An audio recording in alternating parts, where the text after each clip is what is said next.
class. Myself Ruki Agarwal.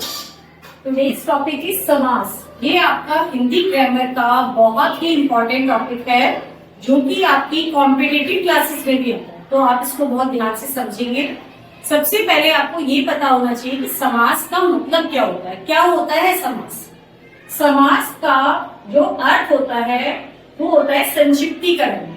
संक्षिप्तीकरण को आप English में बोलते हो ब्रीफ। जैसे आपने क्वेश्चंस में देखा होगा कि आपको क्वेश्चन का ब्रीफ एक्सप्लेन करना है, ठीक है, एक्सप्लेनेटिव ब्रीफ।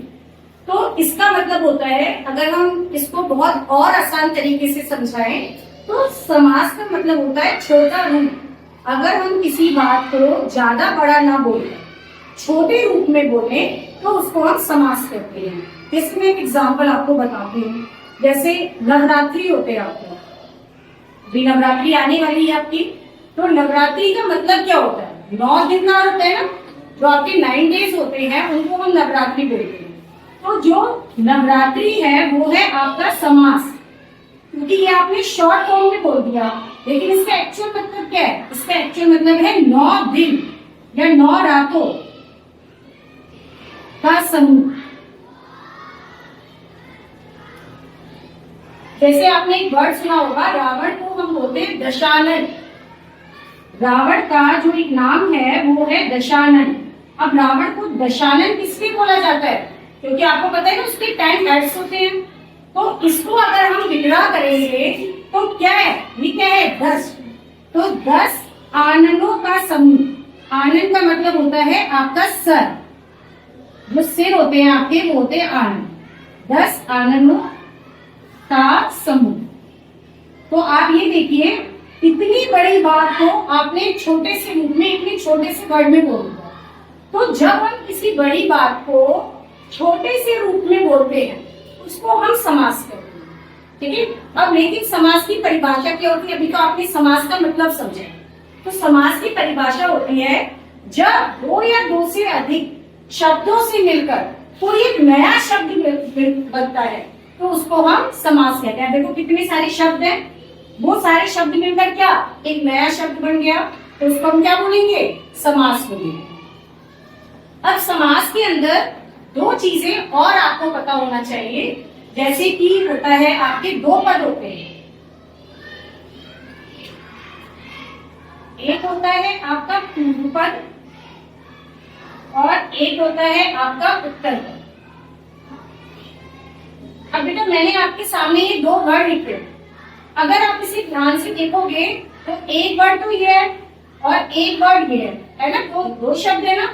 ऐसे ही इसमें एक तो 10 हो गया और एक हो गया आनंद, तो ये भी 2 शब्द है। तो इसमें एक शब्द है पूर्व पद और एक शब्द है उत्तर पद। पूर्व का मतलब क्या होता है? पहला। तो जो आपका पहला आया, पहला शब्द जो है वो आपका है पूर्व पद, और जो आपका सेकंड वर्ड है वो है उत्तर पद। ये कॉन्सेप्ट आपको पता होना चाहिए, क्योंकि इसी कॉन्सेप्ट के जरिए आप पहचान पाएंगे जब आपका एग्जाम में आएगा कि आखिर कौन सा समास आपको पहचानने के लिए दिया गया है। अब आपका एग्जाम में किस तरीके से आता है, जैसे आपको शब्द दिया होगा उसको आपको विग्रह करना है। विग्रह मतलब उसको एक्सपेंडेड फॉर्म में आपको लिखना है। आफ्टर दैट आपको पहचानना है कि क्या ये अव्ययीभाव समास है, क्या ये तत्पुरुष समास है, क्या ये कर्मधारय है, द्वंद्व है, बहुव्रीहि समास है। ये सारे क्या है? ये सारे समास के भेद है। समास के 6 भेद होते हैं। ये आपके समास के 6 भेद है। पहला है अव्ययीभाव समास, दूसरा है तत्पुरुष समास, तीसरा है कर्मधारय, चौथा है द्विगु, द्वंद्व और बहुव्रीहि समास। समास आपके हिंदी में भी होते हैं और समास आपके संस्कृत में भी होते हैं, दोनों में होते हैं। संस्कृत में आपके 4 समास होते हैं और हिंदी में आपके 6 समास होते हैं, ठीक है। तो अब पहले सबसे पहले आपको समास का मतलब समझ आया। समास का क्या मतलब होता है? समास का मतलब होता है छोटा रूप, ठीक है। समास के भेद कितने होते हैं? समास के 6 भेद होते हैं, ठीक है। समास की परिभाषा क्या होती है? जब 2 या 2 से अधिक शब्द मिलकर, देखा ना आपने 2 या 2 से अधिक शब्द मिलकर एक नया शब्द बनाते हैं, उसको हम समास कहते हैं। समास में 2 पद होते हैं, एक होता है पूर्व पद और एक होता है उत्तर पद। जो पहले वाला पद होता है दैट इज योर पूर्व पद, और जो बाद वाला होता है दैट इज योर कॉल्ड उत्तर पद। इतना क्लियर हो गया है आपको? तो नेक्स्ट क्लास में हम इसके समास के जो भेद है उनके बारे में हम आगे बढ़ेंगे। Thank you.